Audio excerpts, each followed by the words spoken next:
Welcome back, everybody, for another deep dive. This time, we're going to be looking at the potential fallout from Ukraine using those U.S.-supplied ATACMS missiles inside of Russia. And it's the first time they've done so, which is a pretty big deal in itself. But it also happens to coincide with a new Trump administration preparing to take office. Yeah, no kidding. It's certainly adds a whole other layer to an already pretty complex situation. It does. So let's give everybody a little bit of background here just to make sure we're all on the same page. Ukraine fired 6 of these long-range missiles into Russia's Bryansk region.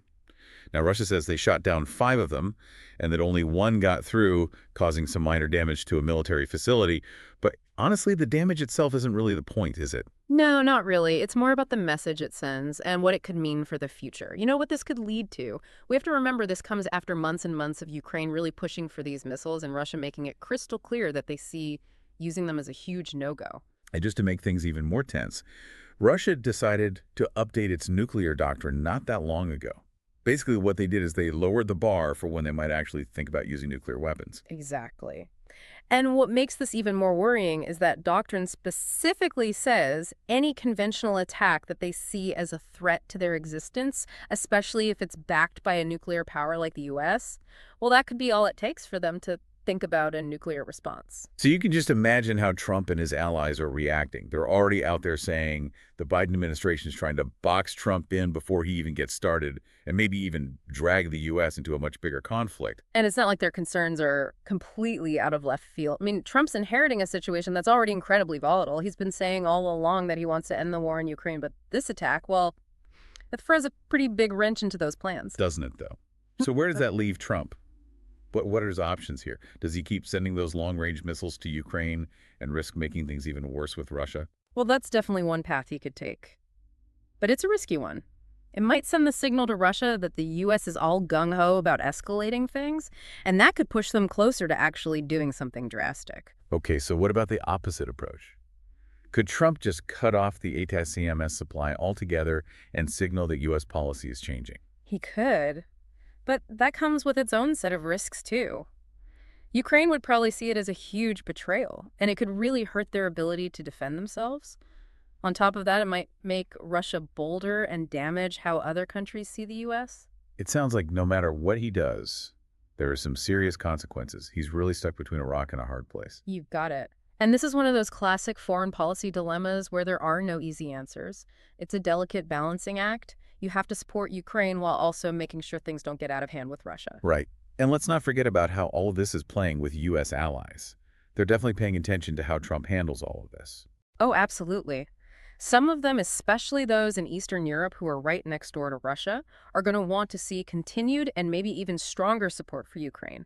They see Russia's actions as a direct threat to their own safety. But what about those in Western Europe? They might be a little more hesitant, right? They're probably more worried about how a drawn-out conflict will affect their economies and whether things could escalate with Russia. That's very true. And that difference of opinion among U.S. allies just makes everything harder for Trump. He needs to figure out a way to keep everyone on the same page while dealing with Russia. This attack is really messing with Trump's plans for Ukraine. We know he's talked about wanting to work out some kind of peace deal. But after this, well, that just seems even tougher now. You're not wrong. The first thing he's got to do is deal with this whole ATACMS situation and keep things from blowing up even more.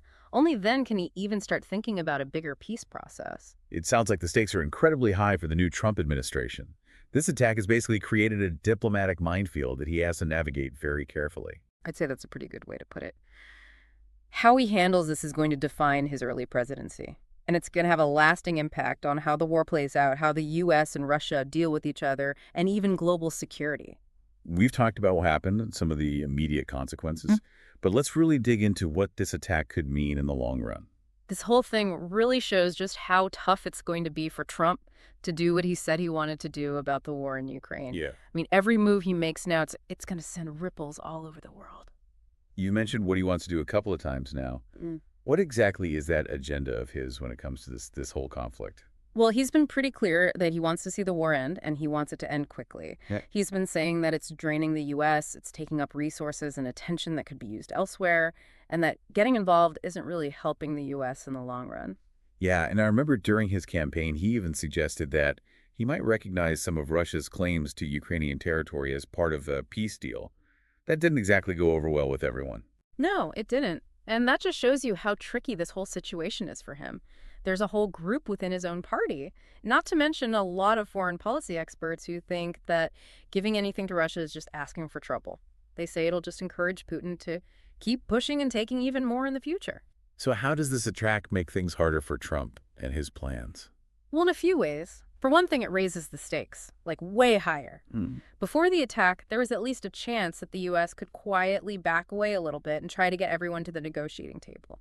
But now that Russia feels threatened and everyone's worried about things escalating, well, that path's a lot narrower now. And on top of that, it doesn't exactly help with U.S. allies, does it? Especially those Eastern European countries we were talking about, the ones right on Russia's border.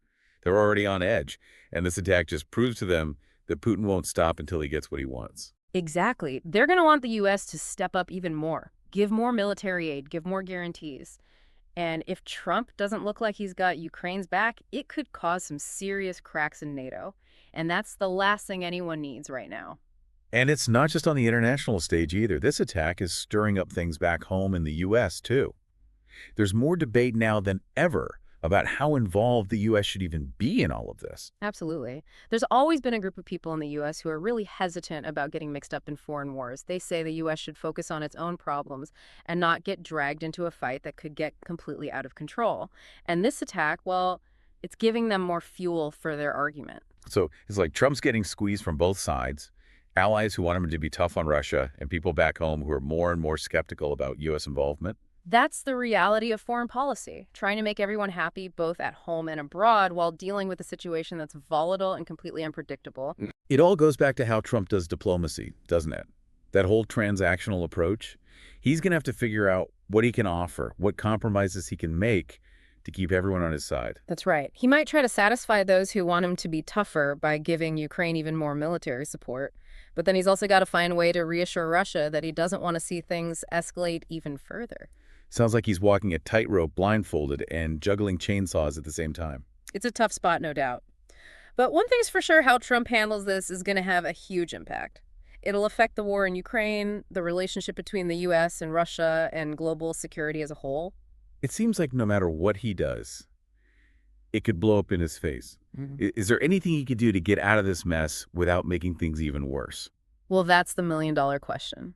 Some experts think his best bet is to try and calm things down as quickly as possible. Maybe start talking directly to Putin. Maybe even offer to give a little ground on some less important issues. But wouldn't that make him look weak? Wouldn't it just encourage Putin to demand even more? It's a gamble for sure. But the other option, keeping things on the path to escalation that could be even riskier, it's a tough call either way. So what should our listeners be looking out for in the next few weeks and months to see how Trump's approaching all of this? Pay attention to how he talks about it. Is he ramping up the tension with Russia, or is he trying to sound more conciliatory? Also keep an eye on who he picks for important foreign policy jobs. Are they known for being hawks or doves? And what about actual concrete actions? What could he do that would really show what he's planning? Well, one thing he could do is choose someone to be a special envoy for Ukraine. Someone whose job is to explore the possibility of a negotiated settlement. That would show that he's serious about finding a diplomatic solution. And when it comes to the military side of things, could he change the kinds of weapons the U.S. is sending Ukraine? Maybe give them more defensive weapons instead of offensive ones like the ATACMS? That's definitely something he could consider. It would be a way of letting Russia know he's not interested in helping Ukraine attack targets inside Russia, but that he still wants them to be able to defend themselves. So it sounds like there are a few different paths he could take, but they all come with risks and a lot of uncertainty. That's just the way it is with foreign policy, especially when you're dealing with something as complicated and volatile as this. There are no easy answers and no guarantees that anything will work. It sounds like Trump's in for a rough ride. No doubt about it. And the whole world's watching to see how he handles it. We've spent a lot of time talking about the political and strategic side of this attack. But let's not forget about the human cost of this whole conflict. Yeah, it's easy to get lost in all the politics and the strategy, but we got to remember that there are millions of people whose lives have been completely upended by this war. It really is heartbreaking to think about. The families who've been torn apart, the homes that have been destroyed, the lives lost. And then there's the trauma, the physical and emotional scars that'll stay with people long after the fighting is over. And we can't forget that the impact of this conflict reaches far beyond Ukraine's borders. We're seeing a global energy crisis, food shortages, a refugee crisis that's stretching resources thin all around the world. It just shows how interconnected everything is. What happens in one part of the world affects all of us. And the longer this war goes on, the worse those consequences are going to be. Right. So we've talked about the potential fallout for Trump, for U.S. allies, for the global order. But what does this all mean for our listeners? Why should they care about something happening so far away? Yeah, that's a good question. Well, because this isn't just about Ukraine. It's about the principles that keep the world safe and stable. The whole rules-based international order that we've relied on for decades is in danger. And if it falls apart, everyone's going to feel the consequences. It's like if a powerful country like Russia can just invade its neighbor without any real pushback. Well, what's stopping other countries from doing the same thing? The world could become a much more dangerous and unpredictable place. And it's not just about military conflict either. When international norms start to erode, it affects everything. Trade, diplomacy, cooperation on issues like climate change and pandemics. It all starts to unravel. So even if you don't feel like the war in Ukraine is directly affecting you right now, the outcome of this conflict could have a huge impact on the world you live in down the road. It's a wake-up call. It reminds us that peace and stability are not a given. It's something we have to constantly work towards both as individuals and together as a global community. So what can we do? We're not politicians. We're not military experts. How can regular people make a difference in a situation like this? Well, the first thing is to stay informed. Don't just rely on headlines or what you see on social media. Dig a little deeper.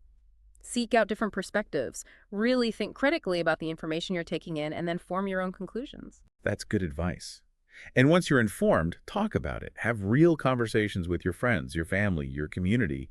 Share what you've learned, challenge assumptions, and help other people understand just how complicated this issue really is. Exactly. And you can also support organizations that are providing humanitarian aid to people affected by the war.